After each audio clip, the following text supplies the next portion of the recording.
When Trajan first entered the Roman army as a young officer, few could have imagined that he would one day command the greatest empire the ancient world had ever known. He was not born into a royal family destined for the throne, nor did he grow up surrounded by the luxury that often shaped the lives of Rome's elite.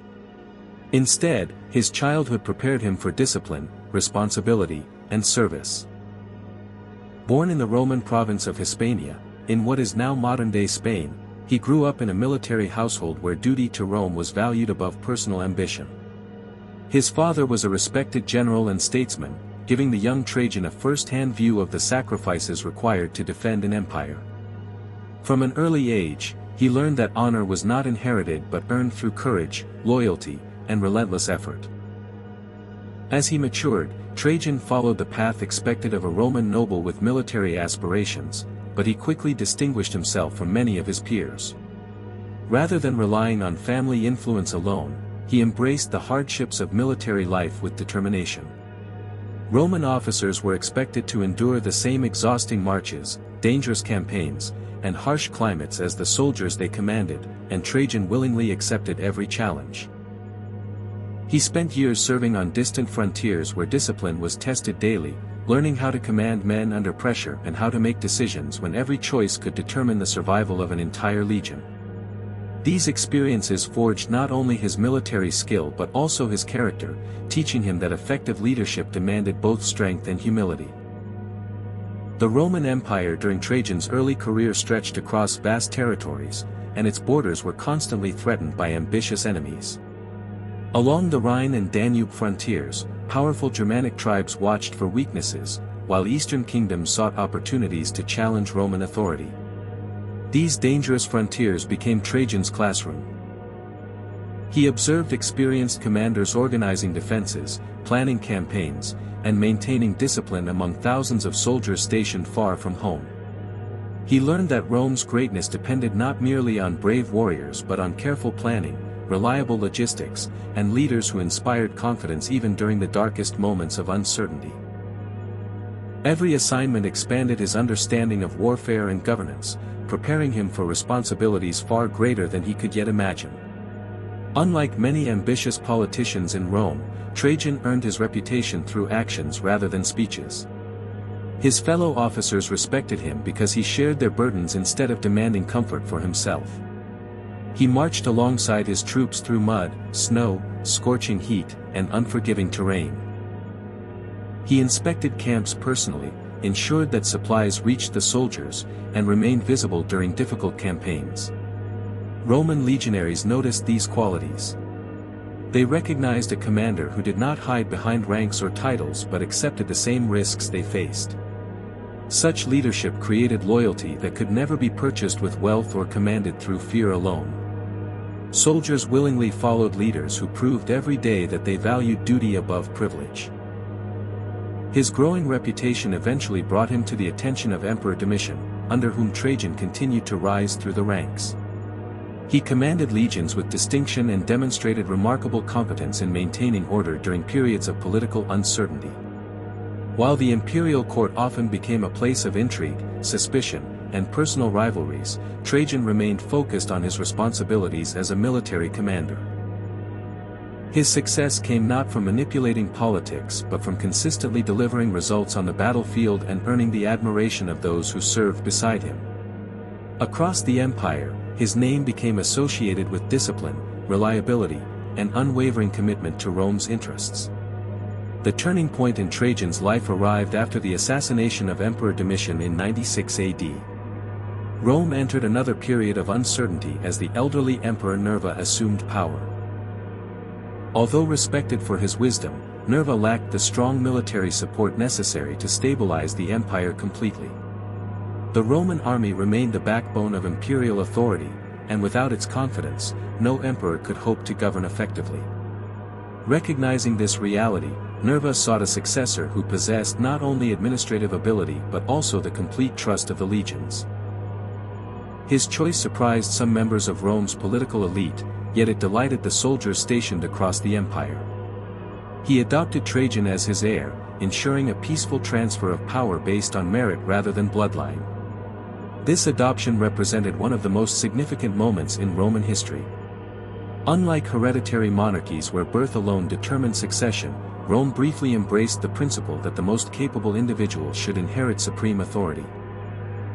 Trajan's selection demonstrated that years of faithful service, proven leadership, and military excellence could outweigh aristocratic privilege. Senators recognized his competence, provincial governors respected his judgment, and soldiers celebrated the decision because they believed one of their own was ascending to the highest office in the empire.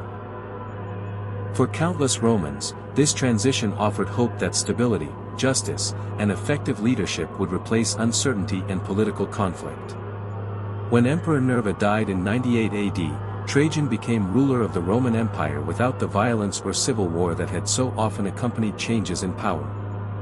Remarkably, he did not rush immediately to Rome to secure his position through grand ceremonies or public displays. Instead, he remained with the army on the German frontier, completing important military responsibilities before returning to the capital. This decision revealed much about his priorities. He believed that the security of the empire came before personal celebration. Duty outweighed prestige. Responsibility mattered more than spectacle. Even before officially entering Rome as emperor, he demonstrated that leadership required placing the needs of the state above personal glory. As emperor, Trajan refused to isolate himself behind palace walls. Many rulers gradually became separated from the realities faced by soldiers and ordinary citizens, but Trajan maintained the habits that had earned him respect throughout his military career. He regularly visited military camps, inspected defenses, listened to officers, and remained actively involved in planning campaigns. He valued honest advice from experienced commanders rather than surrounding himself with flatterers eager to praise every decision. His accessibility strengthened trust throughout the empire because people believed their emperor understood their struggles instead of ruling from comfortable distance. This practical approach made him one of the most admired leaders Rome had ever known. The Roman army's loyalty toward Trajan became one of the defining strengths of his reign because it rested on mutual respect rather than intimidation. Legionaries knew that their emperor understood every hardship they endured, from endless marches across hostile landscapes to long nights guarding distant frontiers under freezing skies. He had carried the same equipment, crossed the same rivers, faced the same dangers, and accepted the same responsibilities long before wearing the imperial purple. His authority did not come merely from a crown or an official decree issued by the Senate. It came from years of proven service, unwavering discipline, sound judgment, and the unshakable confidence of the men who stood ready to defend Rome under his command. Long before the Roman legions crossed the Danube in full force, the kingdom of Dacia had become one of the greatest threats to Roman power. Located north of the mighty river in what is now modern-day Romania, Dacia was a land of towering mountains, dense forests, deep valleys, and rich mineral resources. It was ruled by King Decebalus, a brilliant and determined leader who had spent years strengthening his kingdom against Roman expansion. He united rival tribes, constructed powerful hilltop fortresses, and trained his warriors to fight with discipline and fierce determination. Unlike many enemies Rome had defeated in the past, Decebalus understood Roman military tactics and adapted his own strategies accordingly. He launched raids across the Danube, challenged Roman authority, and forced earlier emperors into uneasy agreements that many Romans viewed as humiliating. For Trajan, allowing such a powerful rival to remain unchecked threatened both Rome's security and its reputation. After becoming emperor, Trajan recognized that diplomacy alone would not secure Rome's northern frontier.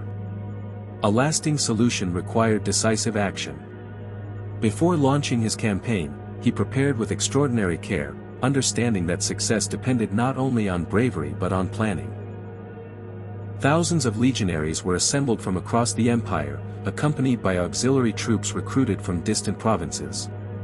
Engineers gathered construction materials, surveyors mapped routes through unfamiliar terrain, and supply officers organized enormous quantities of grain, weapons, armor, medical equipment, and livestock. Roads leading toward the Danube were repaired and expanded to support the movement of men and equipment. Temporary forts were established along the route, ensuring secure communication and steady supplies. Every stage of the operation reflected Trajan's belief that careful preparation often determined victory long before the first sword was drawn. In 101 AD, the First Dacian campaign began as Roman forces advanced toward the Danube.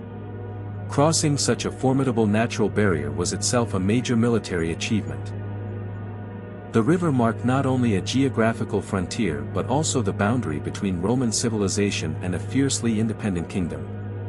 Roman engineers constructed bridges, assembled floating pontoons, and organized ferry crossings with remarkable precision. Thousands of soldiers crossed in disciplined formations while cavalry, siege engines, wagons, and supply trains followed behind. The operation demonstrated the exceptional organization of the Roman army. Every movement was coordinated, every unit knew its assignment, and every officer understood the importance of maintaining order. The successful crossing signaled that Rome had come not for a brief raid but for a determined campaign that would test the strength of both empires. Once inside Dacia, the Romans encountered a landscape unlike many they had previously conquered. Narrow mountain passes, thick forests, and rugged hills limited the effectiveness of traditional battlefield formations. Decebalus used the terrain to his advantage, launching sudden attacks from concealed positions before retreating into the mountains. His warriors knew every valley, every hidden trail, and every defensive position. Roman scouts faced constant danger, while supply convoys required heavy protection against surprise ambushes. Yet Trajan remained calm under pressure. Rather than rushing recklessly into unfamiliar territory, he advanced methodically, securing each position before moving forward. Fortifications were built wherever the army camped, roads were improved as the legions marched, and engineers constantly adapted the terrain to support Roman operations. One of the defining moments of the first campaign came during the Battle of Tepi, where Roman and Dacian forces clashed in a strategically important mountain pass. The battle was fierce and costly. Dacian warriors fought with exceptional courage, using their devastating falx weapons capable of striking over Roman shields and helmets. The unusual design of these curved blades forced Roman armorers to strengthen helmets and reinforce protective equipment during the campaign. Despite fierce resistance, Roman discipline proved decisive. Legionaries maintained formation under relentless attacks, rotating exhausted soldiers while officers directed coordinated advances. Trajan himself remained close to the action, encouraging his troops and overseeing critical decisions. After hours of brutal combat, Roman determination prevailed, opening the path deeper into Dacia. Although the first campaign weakened Decebalus, it did not completely destroy his kingdom. A temporary peace agreement followed, requiring the Dacian king to accept Roman authority under strict conditions. However, the peace proved fragile. Decebalus quickly began rebuilding his defenses, repairing fortresses, recruiting new warriors, and seeking allies among neighboring peoples. He understood that another Roman invasion was inevitable and prepared accordingly.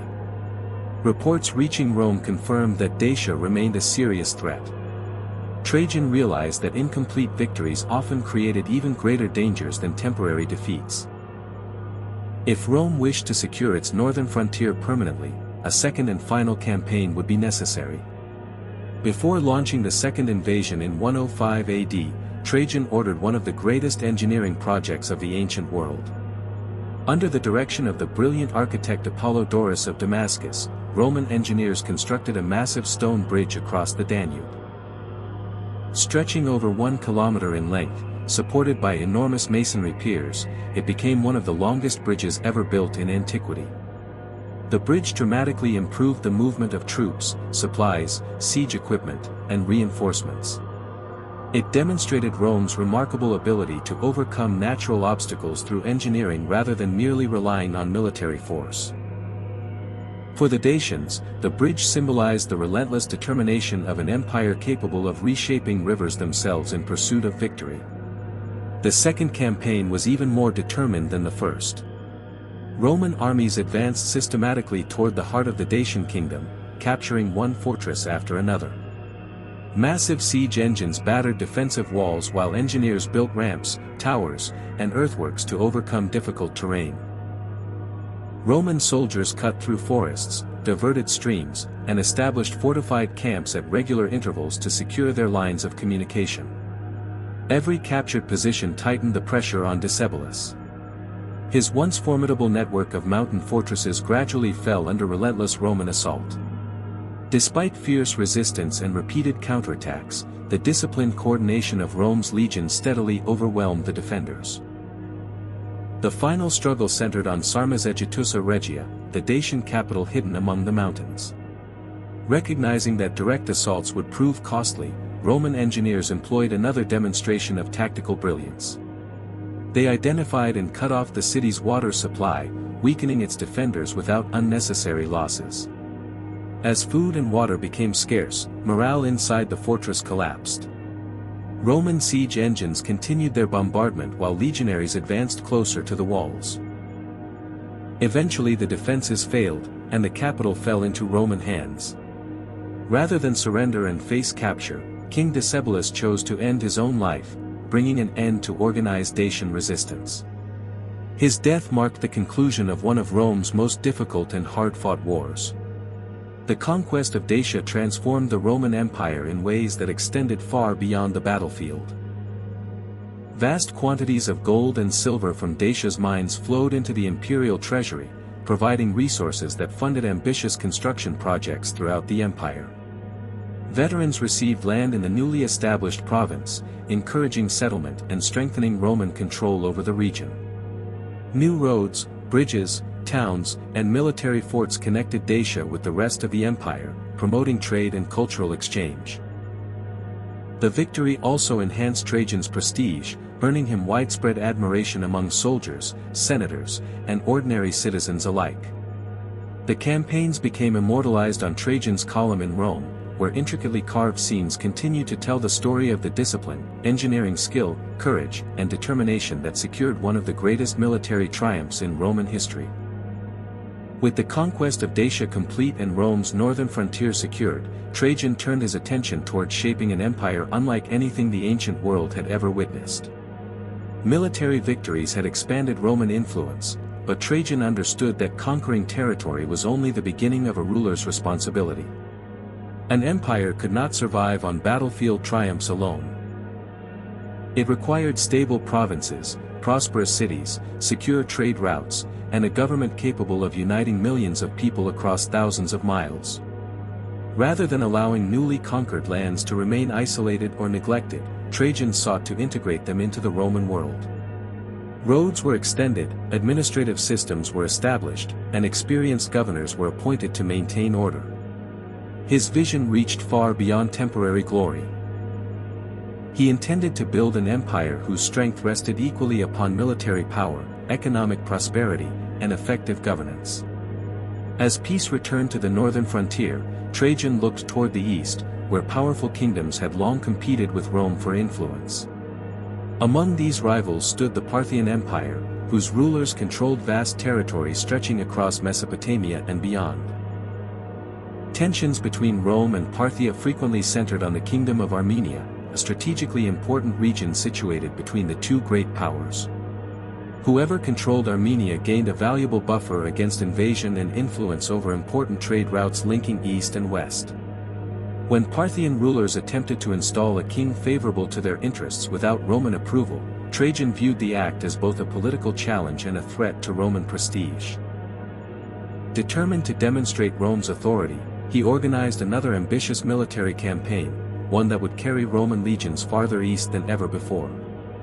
In 114 AD, Roman forces entered Armenia with remarkable speed and efficiency. Trajan personally directed the campaign, applying the same careful planning that had brought success in Dacia. Strongholds surrendered one after another as Roman discipline and engineering overcame natural obstacles and fortified positions alike. Armenia was formally annexed as a Roman province, bringing its mountain passes and strategic roads under imperial control.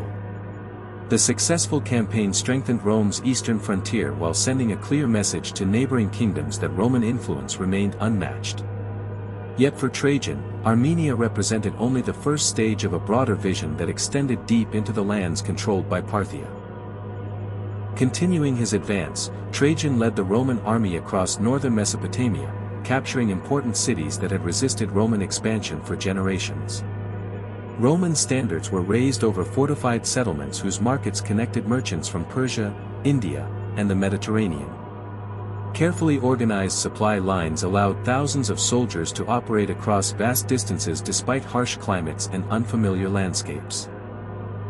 Engineers repaired roads, constructed temporary bridges, and established fortified camps that ensured secure communication between advancing forces and their bases of support. The campaign demonstrated that Roman military success depended not merely on courage but on extraordinary organization. Every legion, auxiliary unit, engineer, physician, and supply officer contributed to an army capable of advancing through some of the most challenging regions of the ancient world. Trajan's greatest eastern achievement came with the capture of the Parthian capital of Ctesiphon in 116 AD. Situated along the Tigris River, the city had long symbolized Parthian power and wealth. Its fall represented one of the most remarkable accomplishments of any Roman emperor. Roman soldiers entered a city that few had ever imagined they would conquer, securing immense stores of treasure while demonstrating the extraordinary reach of imperial arms. For a brief period, Rome controlled territories extending toward the Persian Gulf, marking the greatest territorial expansion in the empire's entire history.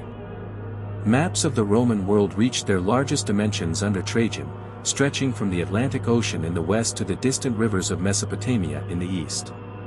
Yet Trajan understood that military conquest alone could never guarantee lasting stability.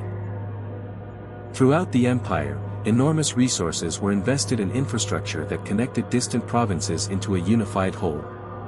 Roman engineers expanded highways that allowed merchants, officials, and soldiers to travel with unprecedented speed. Bridges crossed rivers once considered impassable, reducing travel times and encouraging trade between regions separated by difficult terrain. Aqueducts delivered clean water to growing cities, supporting larger populations and improving public health. Harbors were expanded to accommodate increasing maritime commerce, allowing grain, olive oil, wine, marble, metals, and countless other goods to flow efficiently throughout the empire. Every road and every bridge strengthened Rome not only militarily but economically. The city of Rome itself experienced one of the greatest periods of construction in its history under Trajan's rule. Determined to use the wealth gained through conquest for public benefit, he commissioned magnificent building projects that reflected both imperial confidence and practical necessity. Trajan's Forum became the largest and most impressive forum ever constructed in the capital. Surrounded by elegant colonnades, administrative buildings, and open public spaces, it served as a center for commerce, justice, and civic life. Adjacent to the Forum stood Trajan's Markets, a remarkable complex often regarded as one of history's earliest examples of a multi-level shopping center. Merchants from across the empire gathered there, offering goods that reflected the immense diversity of Roman territories. Among Trajan's most enduring monuments stands Trajan's Column, an extraordinary masterpiece of Roman art and historical storytelling. Rising high above the Forum, the marble column is wrapped in a continuous spiral relief depicting scenes from the Dacian Wars. More than 2,000 figures are carved into its surface, portraying soldiers constructing camps, crossing rivers, building bridges, caring for the wounded, negotiating with local leaders, and engaging in fierce combat. Rather than glorifying battle alone, the monument celebrates discipline, engineering, organization, and teamwork. It provides modern historians with an invaluable visual record of Roman military equipment, construction techniques, uniforms, and daily life. Even today, the column remains one of the finest surviving monuments from the ancient Roman world. Trajan's attention to governance proved equally important in strengthening the empire. He worked closely with the Roman Senate while maintaining firm imperial authority, creating a government that balanced efficiency with cooperation. Provincial governors were expected to administer justice fairly, collect taxes responsibly, and supervise public works that improved local communities. Corruption and abuse of power were discouraged through regular inspections and careful oversight. Trajan also introduced social programs designed to support poor children in Italy, providing financial assistance that enabled many families to secure food, education, and opportunity. These initiatives reflected his belief that a prosperous population formed the strongest foundation of a stable empire. Rather than ruling solely through fear, he encouraged loyalty by demonstrating genuine concern for the welfare of his subjects. By the later years of Trajan's reign, the Roman Empire had reached a level of territorial size, economic prosperity, and administrative organization unmatched in its history. Provinces from Britain to Arabia, from North Africa to Mesopotamia, were linked by an extraordinary network of roads, ports, fortresses, markets, and cities. Trade flourished across continents, cultures exchanged ideas under Roman protection, and millions lived beneath the security provided by imperial law. Although maintaining such a vast realm presented enormous challenges, Trajan's combination of military leadership, engineering vision, public investment, and effective governance created an empire that represented the very height of Roman civilization, demonstrating that lasting greatness is achieved not only through conquest but through the patient work of building institutions capable of serving generations. When Trajan's reign drew toward its final years, the Roman Empire stood at a height that few civilizations had ever achieved. Its borders stretched farther than at any other point in Roman history, encompassing vast lands from the Atlantic Ocean in the west to the distant reaches of Mesopotamia in the east. Millions of people from countless cultures lived under Roman authority, connected by an extraordinary network of roads, ports, cities, and laws. The empire had become a symbol of strength, stability, and prosperity throughout the ancient world. Yet Trajan understood that true greatness could never be measured solely by maps or military victories. An emperor's legacy would ultimately depend on the condition in which he left the empire for those who followed. His greatest achievement was not simply expanding Rome's borders but strengthening the institutions, infrastructure, and sense of unity that held such a vast realm together. By 117 AD, years of continuous military campaigns had taken a heavy toll on the aging emperor. From the frozen frontiers of the Danube to the scorching plains of Mesopotamia, he had spent much of his reign traveling with his armies, inspecting provinces, resolving disputes, and directing complex military operations. Unlike rulers who governed almost entirely from luxurious palaces, Trajan believed that leadership demanded personal presence. He endured exhausting journeys across mountains, rivers, deserts, and forests because he believed an emperor should understand the realities faced by his soldiers and provincial officials. The physical demands of such relentless service gradually weakened his health, but even as illness began to overtake him, his commitment to the empire remained unwavering. Every decision continued to reflect his desire to preserve Rome's security and stability. During his final Eastern campaign, the challenges of governing an empire at its greatest size became increasingly apparent. Although Roman armies had achieved remarkable victories against Parthia, holding distant territories proved far more difficult than conquering them. Local uprisings erupted in several regions, supply lines stretched across enormous distances, and newly conquered lands demanded constant military attention. Trajan recognized that expansion carried responsibilities as significant as the victories themselves. Each new province required administrators, engineers, judges, tax officials, and soldiers capable of maintaining order. His experiences demonstrated a timeless lesson of history: the greatest challenge for any empire is not reaching its peak but sustaining it through wise governance and careful planning. As Trajan prepared to return westward, his health deteriorated rapidly. While traveling through Asia Minor, he suffered a severe illness that left him unable to continue the demanding pace that had defined his reign. In August of 117 AD, near the city of Selinus in Cilicia, the emperor passed away. News of his death spread quickly across the Roman world. Soldiers who had marched beside him mourned the loss of a commander they deeply respected. Senators recognized that Rome had lost one of its most capable rulers. Citizens throughout the empire reflected upon nearly 2 decades of leadership that had brought unprecedented expansion, prosperity, and stability. His passing marked the end of one of the most remarkable chapters in Roman history. Before his death, Trajan had ensured that the empire would not descend into chaos. His adopted heir, Hadrian, succeeded him peacefully, continuing the tradition of selecting capable successors based on merit rather than simple inheritance. Although Hadrian chose a different approach to imperial policy, focusing more on consolidating and defending Rome's existing frontiers than pursuing further conquest, his ability to govern effectively rested largely upon the strong foundations established during Trajan's reign. The roads, fortresses, administrative systems, and prosperous provinces inherited by Hadrian provided the stability necessary for the empire to remain powerful for generations. In many respects, Trajan's careful preparation for succession proved as important as his military victories. The Roman Senate honored Trajan with extraordinary admiration after his death. He was officially deified, receiving the title of Divus Trajanus, recognizing him as a divine emperor according to Roman tradition. Future emperors faced constant comparisons with his achievements. During imperial ceremonies, it became customary for newly crowned rulers to receive the blessing that they should be luckier than Augustus and better than Trajan.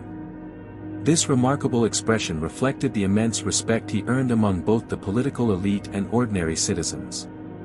While Augustus was remembered as the founder of the empire, Trajan became the standard by which later emperors measured excellence in leadership, military success, and public service.